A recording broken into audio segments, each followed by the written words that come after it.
Hello everyone! Last week we talked about the first part of Ner'zhul's story, Kil'Jaeden making contact and deceiving him into a war against the Draenei, eventually Ner'zhul realizing that Kil'Jaeden did not care about the orcs and he was leading them to a dark and dangerous path. By that time though, it was already too late. Ner'zhul's apprentice Gul'dan took over, the orcs nearly exterminated all the Draenei and they invaded the planet of Azeroth. Ner'zhul stayed behind on Draenor as the Alliance of Lordaeron rallied against the Horde, eventually defeating them and closing the Dark Portal. Now the orcs are stuck on their corrupted planet with no hope of finding a new home. Ner'zhul spent 2 years hiding in his village, dreaming in his own death as the orcish clans fought amongst each other. 2 years, and now the Death Knight Teron'Gor has come up with a new plan that might be the salvation of the orcs, but for the plan to work, he'll need Ner'zhul to lead. With that introduction out of the way, let's begin, shall we?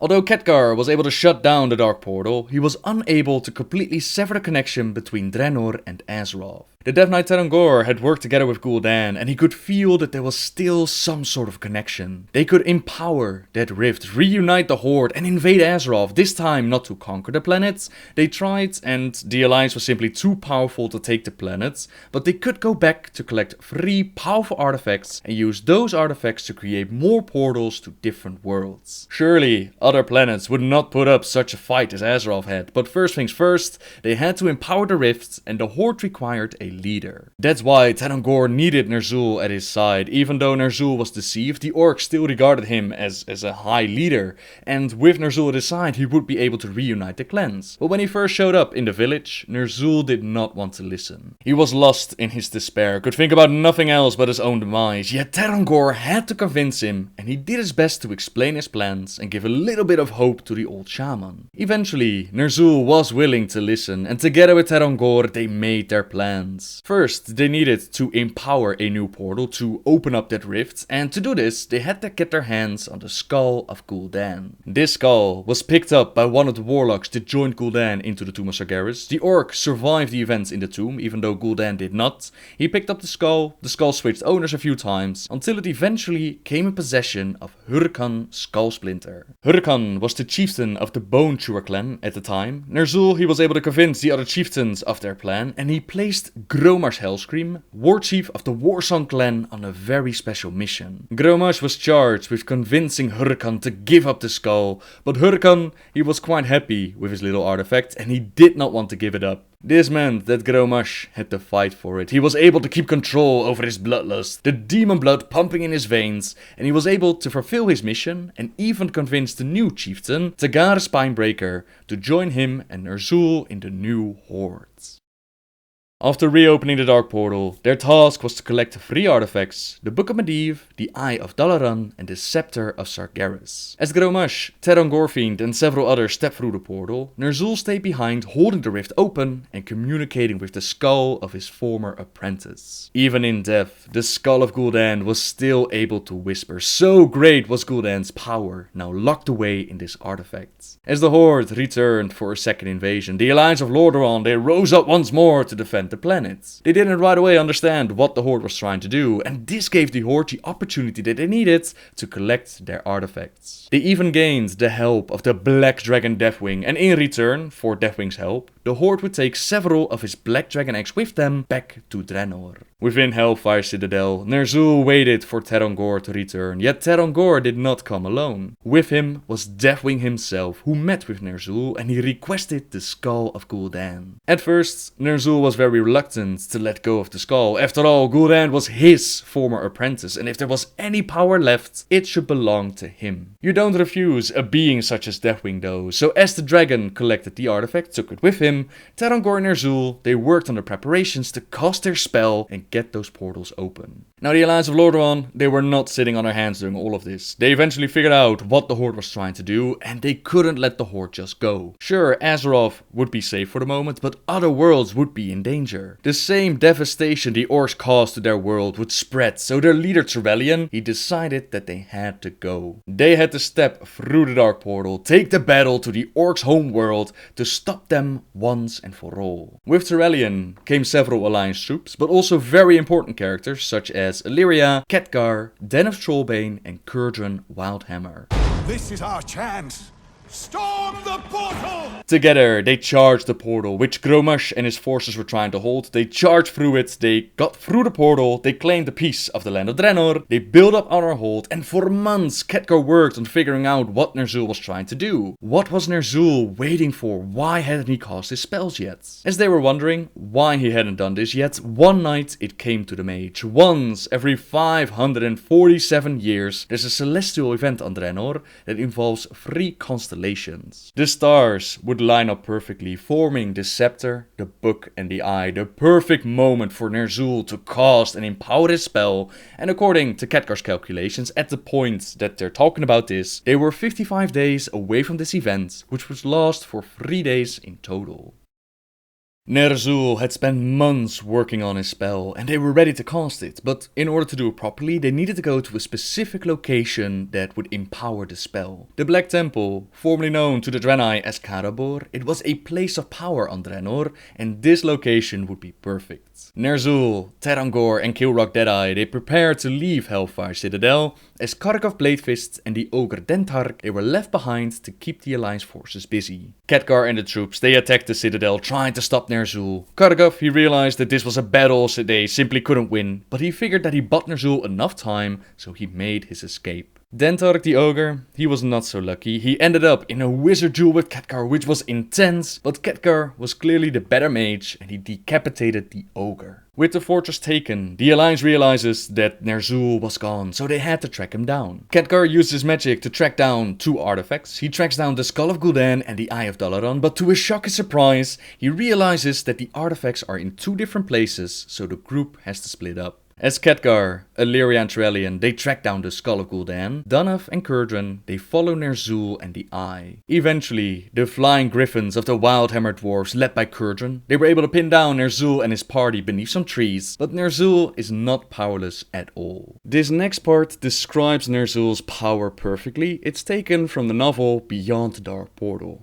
"They're slaughtering us!" Ner'zhul hissed at Gorfind, who was crouched beside him. "Do something!" The Death Knight glared at him, and a slow, calculated grin spread across his rotting face. "This is but a handful of short human pretenders and overgrown birds. I thought the mighty Ner'zhul would be able to handle such a pathetic attack. But no matter, I can, if you're unable." He started to rise. The impudence! Ner'zhul's mind shot back to the conversation with Gul'dan's skull. Arrogance! He should not speak so to you! No, he should not. "You should not speak so to me, Teron'Gor, he said, his voice icy. Gorfind blinked, surprised at his tone. "Nor will I permit it from you again." Ner'zhul rose, fueled by his anger. He clenched his fist as he concentrated on the earth beneath them and the air around them. His shamanistic magic had once made him one with the world, able to tap into the elements themselves. But the elements no longer heeded his call. They had not, since he had sworn allegiance to Kil'Jaeden, as if the elements were disgusted by the demonic energy that now tainted all his race. But no matter, he had learned new skills since. Whereas before, the forest had been still, save for the cries of attacks and the wails of the dying, now a wind erupted out of nowhere. A griffin that a moment before been diving smoothly for another pass, beak open in an angry shriek, claws extended, now caught frantically as it was buffeted about as if by unseen hand. Its rider struggled to maintain its seat, but failed and fell heavily toward the ground. The unburdened griffin sought to the skies. Ner'zhul gestured with both hands commandingly, and the wind snatched up dry grey sand and proceeded to scour both dwarf and griffin with it. The Wildhammer cried out, not in victory, but in agony, as his skin was scoured from his bones. It was a sweet sound to Ner'zhul's ears. Its mount was no luckier. Feathers flew and droplets of blood were caught up in the whirlwind. Seconds later, there was nothing but 2 piles of glistening flesh on forest floor. Ner'zhul had definitely learned some new tricks, and it seems like he no longer asks the elements to serve him, he now forces them to bend to his will. Teron'Gor was impressed, but wasn't just going to sit on the sidelines. With his dark magic, he shot down Kurdran Wildhammer from the sky. They captured him, and this forced the other dwarves to retreat, allowing the rest of the orcs to continue their journey.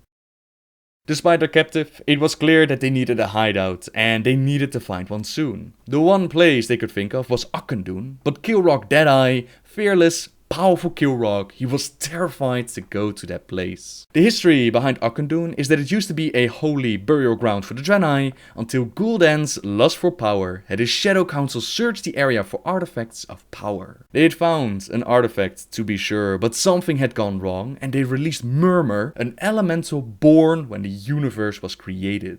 Murmur's arrival devastated the area around Auchindoun, desecrated the holy site, and now Ner'zhul and the others, they were planning to enter this area. They had no choice though, the Alliance was right behind them, so Kil'Jaeden, he found his courage, and the party moved on ahead. Inside of Auchindoun, they found remnants of the Shadow Council, amongst them the Orc Vorpal and the Ogre Blackheart. All these years, they had been waiting for an opportunity to rejoin the Horde, and now the Horde had come to them. They would stand at Nerzhul's side, and together they would fight against their foe, the Alliance, giving Nerzhul enough time to reach the Black Temple. Shortly afterwards, Dun of Trollbane and the rest of the Alliance troops that follow him, they also found a way to Auchindoun, and they too gained powerful allies. Nemuran, a Draenei and one of the last of the Akunai, he'd survived the war with the orcs, and he was pissed that the orcs dared to defile their holy grounds. After talking with Danav and finding out what these strange humans were doing here, Nemuran agreed to aid them in their battle against the orcs. The spirits of the dead were called to serve once more, and the forces they clashed with each other. When they found Kurdran Wildhammer, he'd been beaten up pretty good by the orcs, but a mighty healing spell from Nemuran made him good as new. Meanwhile, Teron'Gor and Nerzhul, they were busy with creating a portal, which would allow them to escape, and of course Danav wanted desperately to stop them,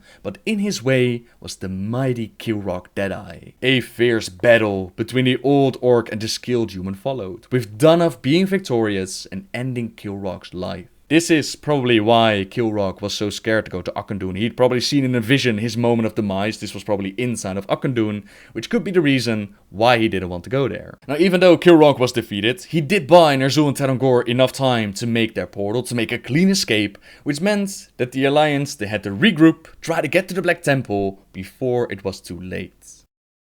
Khadgar, Illyria, Tyrellian and the troops that came with them, they were able to defeat Deathwing and take the Skull of Gul'dan. Only the book was now required to close the Dark Portal, and as Kurdran flew in to inform them of what had happened in Auchindoun, the troops they grouped up and they charged the Black Temple. Ner'zhul had spent a full day gathering the energies, working his spell, and he was nearly ready to open the portals. The Death Knight Teron'Gor Fiend, he stepped out onto the battlefield to buy their warchief some time, and a fierce battle between Tyrellian and Teron'Gor took place. Light versus darkness, a battle in which Tyrellian nearly gave up hope, but his love for Illyria, it was so strong that the light vanquished the darkness. The path to Ner'zhul was clear, but Ner'zhul was done. He had gathered the energies, he created his portals, and he did not create just one portal to the so-called Promised Land. All across Draenor, portals popped up, making the already corrupted planets incredibly unstable. The orcs with him witnessed the portal in front of them, and the orc Obris, he could not believe what he saw. "This is our new world?" he asked Ner'zhul, since the little that they could see through the portal did not look promising. Something fluttered and looped up, there was a sickly light through the portal, it did not look good, and it did not seem like this was the so-called Promised Land that would give their people what they needed. But Ner'zhul was having none of it. He told Obris to be silent, and in that moment of distraction, the Eye of Dalaran trembled and flew out of his hands, straight into Khadgar's. The Alliance had finally reached Ner'zhul, and the orc was not ready to give up. How dare they interrupt his moment of absolute glory. He felt no fear, no worry, just absolute outrage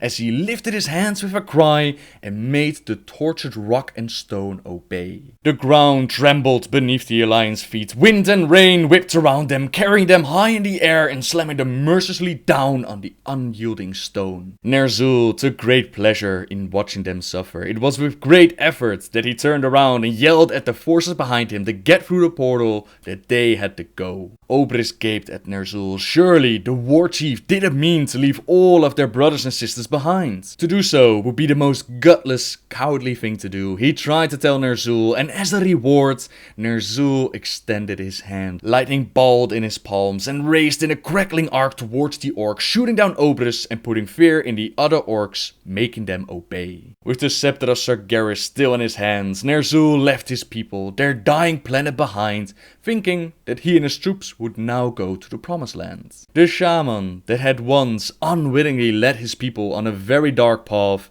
now he willingly made the choice to disconnect himself from the burden of caring for others. As the portal closed behind him, he had just enough time to gasp at what he saw. Khadgar saw the orc escape, and he feared that the Book of Medivh was still with Ner'zhul. He needed the book to close the portal, but thankfully it was Oberys who held the book, and he gave it to Khadgar since at least the mage had some kind of honor, and Ner'zhul left them all to die. With the Skull of Gul'dan and the Book of Medivh, Khadgar was able to close the portal on Draenor's side, and they had to do this, they had to stay behind, so that the destruction of Draenor would not flow through the portal and take Azeroth with it. Ner'zhul had created so many portals that the planet had become incredibly unstable. It was transforming into Outland as we know it today, so they had to close the portal. As Khadgar cast his spell, he tossed the skull and the book to a Wildhammer dwarf, telling him to get through the portal, get these artifacts back to the Kirin Tor. As the dwarf did what he was told, he flew through the portal. Khadgar, Illyria, Trellian, Danav, all of them, they hid away